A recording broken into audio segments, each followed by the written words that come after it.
1.8 by 1.5 meters, this doesn't look very large, but for thousands of families across India, this is home. Made of polyester, this tent is insulated against the heat of summers and the freezing temperatures of winter. The company behind this brilliant shelter solution is Billion Bricks, and here to tell us more is the founder, Prasoon Kumar. Hello Prasoon. And tell us exactly the idea behind Billion Bricks. So Billion Bricks is a non-profit headquartered in Singapore, and we are founded with a vision to end homelessness in the world. So we are a team of creative people, and we innovate shelter solutions which are highly replicable, affordable and aspirational for the poorest and the most vulnerable homeless in the world. So Billion Bricks has been around since 2013. Is there one particular story that's very, very special for you in how Billion Bricks has managed to help others?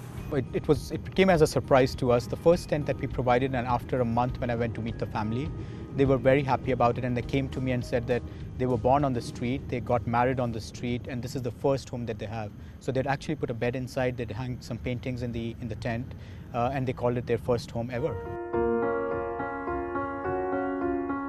Some 80 million homeless people live in India, sleeping on the road, under bridges, in doorways. One of the main factors is poverty. Providing families with an affordable roof over their heads can offer safety, stability, privacy, and a chance to seek employment. The public can help take people off the streets by purchasing Billion Bricks' all-weather reversible tents.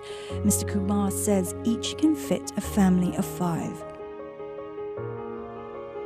Homeless families don't get this for free alone. They actually buy their own structure systems to make sure that they also have a stake in the tent.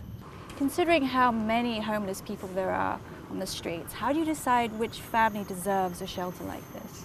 We work with local organizations who are working with the street dwellers in India, and then we work with the government who allocates a land for these tents during the winter months. And we are very transparent in terms of who receives them. So every person who gifts a tent actually gets a certificate which geopositions exactly where the tent is. It comes with a picture of the family and a quote from the family as well, thanking them.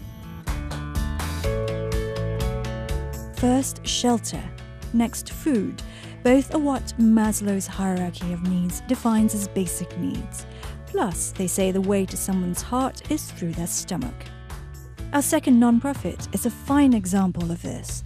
Dignity Kitchen, a social enterprise food court, has fed some 40,000 elderly over the past 6 years. Every day, some 40 seniors are picked up from their homes around Singapore and brought here for a free, nourishing lunch, where they also meet new friends and socialize with others their own age.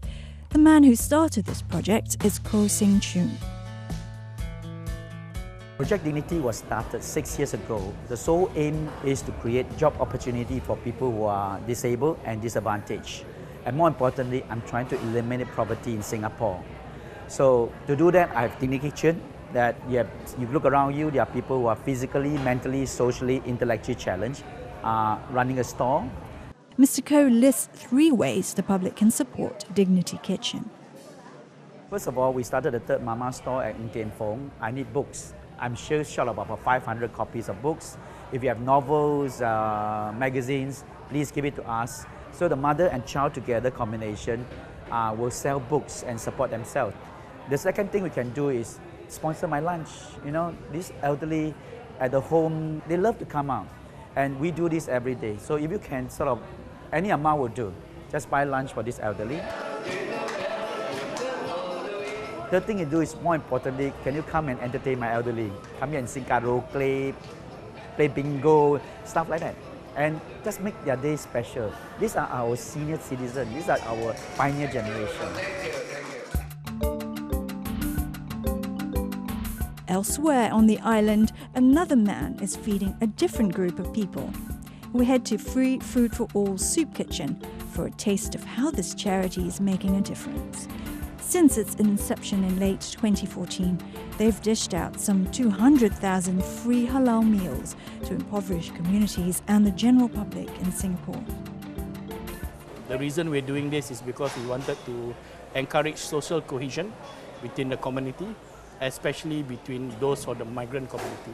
Obviously, you need to pay for this. And how exactly does the public help with that? The main focus is, of course, on donations. and good, kind-hearted members of the community come forward. They donate to us more in terms of cash. We are hoping that one day we can get more support in terms of rice, cooking oil, frozen items. We are seriously underfunded, I should say, for the time being.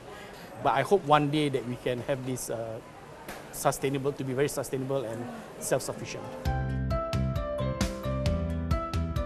Free food for all feeds an average of 10 to 12,000 mouths a month.